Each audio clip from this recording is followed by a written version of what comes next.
नमस्कार विद्यार्थी मित्रांनो, पुन्हा एकदा सर्वांचे स्वागत आहे मराठी सक्सेस की 4 या यूट्यूब चॅनलवर। तर मित्रांनो, आजच्या व्हिडिओमध्ये आपण चालू घडामोडी 2024 अंतर्गत 22 फेब्रुवारी 2024 या दिवसाचे काही चालू घडामोडीचे प्रश्न हे सोडून घेणार आहोत। तर मित्रांनो, हे प्रश्न आपल्याला सर्व भरती परीक्षांसाठी फार महत्त्वाचे असे ठरणार आहेत। व्हिडिओ पूर्ण बघा जेणेकरून आपल्याला व्हिडिओमध्ये फायदा होईल। तर मित्रांनो, चला व्हिडिओला सुरुवात करूया। तर मित्रांनो, या ठिकाणी पहिला प्रश्न आहे, तिसरे राज्यस्तरीय अण्णाभाऊ साठे साहित्य आणि संस्कृती संमेलन कोठे होणार आहे? तर मित्रांनो, महत्त्वाचा प्रश्न आहे। खाली आपल्याला 4 पर्याय हे दिलेले आहेत। तर मित्रांनो, याचं जे योग्य उत्तर राहील ते आहे पर्याय 1 नागपूर। पुढचा प्रश्न आहे प्रश्न क्रमांक 2, ADR संस्थेच्या अहवालानुसार देशात देणगी प्राप्त करणाऱ्या राजकीय पक्षात कोणता पक्ष प्रथम क्रमांकावर आहे? तर मित्रांनो, महत्त्वाचा प्रश्न आहे। तर याचं जे योग्य उत्तर राहील ते आहे पर्याय 4 भाजपा।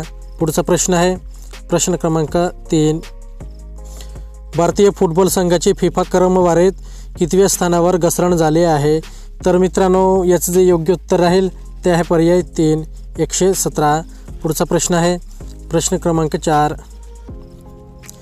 कोणत्या देशाचा फुटबॉल संघ फिफा क्रमवारीत अव्वल स्थानावर आहे? तर मित्रांनो, याचं जे योग्य उत्तर राहील ते आहे पर्याय 1 अर्जेंटिना। पुढचा प्रश्न आहे प्रश्न क्रमांक 5, कोणत्या राज्याने काजी नेमू या फळाला राज्यफळ म्हणून घोषित केले आहे? तर मित्रांनो, महत्त्वाचा प्रश्न आहे। तर याचं जे योग्य उत्तर राहील ते आहे पर्याय 3 आसाम। पुढचा प्रश्न आहे प्रश्न क्रमांक 6, नखरा सौर ऊर्जा प्रकल्प कोणत्या राज्यात उभारण्यात आला आहे? तर मित्रांनो, महत्त्वाचा प्रश्न आहे। तर याचं जे योग्य उत्तर राहील ते आहे पर्याय 4 राजस्थान येथे। पुढचा प्रश्न आहे प्रश्न क्रमांक 7, राष्ट्रीय साखर कारखाना महासंघाच्या अध्यक्षपदी कोणाची निवड झाली आहे? तर मित्रांनो, महत्त्वाचा प्रश्न आहे। तर याचं जे योग्य उत्तर राहील ते आहे पर्याय 1 हर्षवर्धन पाटील। पुढचा प्रश्न आहे प्रश्न क्रमांक 8, व्ही श्रीपती ही कोणत्या राज्यातील पहिली महिला आदिवासी दिवाणी न्यायाधीश बनली आहे? तर मित्रांनो, महत्त्वाचा प्रश्न आहे। तर याचं जे योग्य उत्तर राहील ते आहे पर्याय 3 तामिळनाडू। पुढचा प्रश्न आहे प्रश्न क्रमांक 9, भारतीय क्रिकेट खेळाडू आर अश्विनने कसोटी क्रिकेटमध्ये किती विकेटचा टप्पा पार केला आहे? तर मित्रांनो, महत्त्वाचा प्रश्न आहे। तर याचं जे योग्य उत्तर राहील ते आहे पर्याय 2 500। पुढचा प्रश्न आहे प्रश्न क्रमांक 10, राजस्थान राज्यातील नखरा सौर ऊर्जा प्रकल्पाचे लोकार्पण कोणाच्या हस्ते झाले आहे? तर मित्रांनो, याचं जे योग्य उत्तर राहील ते आहे पर्याय 3 नरेंद्र मोदी यांच्या। पुढचा प्रश्न आहे प्रश्न क्रमांक 11, राजस्थानमधील किती मेगावॉट क्षमतेच्या नोखरा सौर ऊर्जा प्रकल्पाचे नुकतेच लोकार्पण करण्यात आले आहे? तर मित्रांनो, महत्त्वाचा प्रश्न आहे। तर याचं जे योग्य उत्तर राहील ते आहे पर्याय 2 300। पुढचा प्रश्न आहे प्रश्न क्रमांक 12,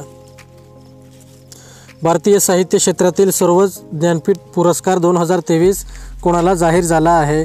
तर मित्रांनो, महत्त्वाचा प्रश्न आहे। तर याचं जे योग्य उत्तर राहील ते आहे पर्याय 1 गुलजार आणि रामभद्राचार्य। पुढचा प्रश्न आहे प्रश्न क्रमांक 13, कवी गुलजार आणि गुरु रामभद्राचार्य यांना कितवा ज्ञानपीठ पुरस्कार जाहीर झाला आहे? तर मित्रांनो, याचं जे योग्य उत्तर राहील ते आहे पर्याय 3 58। पुढचा प्रश्न आहे प्रश्न क्रमांक 14, कवी गीतकार गुलजार यांना कोणत्या भाषेसाठी 2023चा ज्ञानपीठ पुरस्कार जाहीर झाला आहे? तर मित्रांनो, याचं जे योग्य उत्तर राहील ते आहे पर्याय 2 उर्दू। पुढचा प्रश्न आहे प्रश्न क्रमांक 15, रामभद्राचार्य यांना कोणत्या भाषेसाठी ज्ञानपीठ पुरस्कार प्राप्त झाला आहे?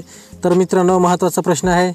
तर याचं जे योग्य उत्तर राहील ते आहे पर्याय 4 संस्कृत।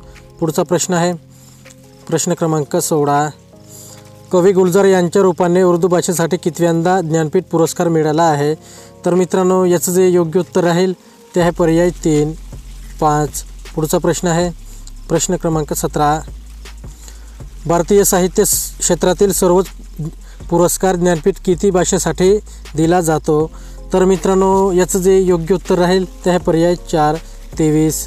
पुढचा प्रश्न आहे प्रश्न क्रमांक 18, इस्रोने कोणत्या राज्यातील श्रीहरिकोटा येथून INSAT-3 या उपग्रहाचे यशस्वी प्रक्षेपण केले आहे? तर मित्रांनो महत्त्वाचा प्रश्न आहे, तर याचं जे योग्य उत्तर राहील ते आहे पर्याय 3 आंध्र प्रदेश. पुढचा प्रश्न आहे प्रश्न क्रमांक 19. कोणत्या राज्यातील पोखरण येथे भारतीय हवाई दलाचा वायुशक्ती 2024 हा युद्ध सराव सुरू आहे? तर मित्रांनो याचं जे योग्य उत्तर राहील ते आहे पर्याय 1 राजस्थान. प्रश्न क्रमांक 20 आहे, महाराष्ट्र राज्यात कोठे लोकोर प्रक्रिया संशोधन केंद्र उभारण्यात येणार आहे? तर मित्रांनो याचं जे योग्य उत्तर राहील ते आहे पर्याय 3 पारनेर. तर मित्रांनो आपला व्हिडिओ कंप्लीट झालेला आहे. तर मित्रांनो व्हिडिओ आवडला असेल तर व्हिडिओला लाईक करा आणि असेच नवनवीन व्हिडिओ पाहण्यासाठी चॅनलला सुद्धा सबस्क्राईब करून घ्या. तर मित्रांनो चला पुढच्या व्हिडिओला भेटूयात.